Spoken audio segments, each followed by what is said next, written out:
അമ്മക്ക് വീട്ടിലാരൊക്കെ ഉണ്ട്? വീട്ടിൽ എല്ലാവരും ഉണ്ട്, പക്ഷെ ആരും ഇന്ന് വളരെ ഹാർട്ട് ടച്ചിങ് ആയിട്ടുള്ള ഒരു വീഡിയോ ആയിട്ടാണ് വന്നിരിക്കുന്നത്. 2 മക്കളുള്ള ഈ അമ്മയുടെ വാക്കുകൾ കേൾക്കുമ്പോൾ ആരുടെയും ഹൃദയം ഒന്ന് പിടച്ചു പോകും. നമുക്ക് ആ അമ്മയുടെ വാക്കുകളിലേക്ക് പോയിട്ട് വരാം.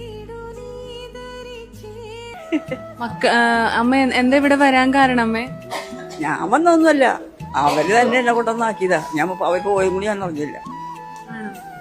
എത്ര മക്കളുണ്ട് അമ്മക്ക്? 2 പേര്, ഒരു ആൺകുട്ടിയും പെൺകുട്ടിയാണ്. അവരെന്താ ചെയ്യുന്നേ ഇപ്പോ? അവര് 2 ജോലിയുണ്ട്, കല്യാണവും കഴിഞ്ഞ് മക്കളും ഉണ്ട്. അമ്മ ഇങ്ങനെ മക്കളെ സ്വപ്നം കാണാറുണ്ടോ? ഇല്ല, വേണ്ട, അവരെ കാണണ്ട. എന്താ ഉണ്ടെങ്കിൽ പിന്നെ എന്തിനാ എനിക്ക്? അറിയില്ല, അമ്മയെ കാണാൻ എപ്പോഴെങ്കിലും അമ്മയെ കൊണ്ടുപോകും. അമ്മ എപ്പോഴെങ്കിലും വേണ്ട, പോകണ്ട. എനിക്ക് ഇവിടെ നിൽക്കണമെന്നല്ല, സമാധാനം ഉണ്ട് ഇവിടെ നിന്ന്. അവിടെ പോയൊന്നും ഉണ്ടാക്കില്ല, കിട്ടിയില്ലെങ്കിലും ഇവിടെ ഒരു കുഴപ്പമില്ല. എല്ലാ കൂട്ടുകാരെ പോലെ എല്ലാവരും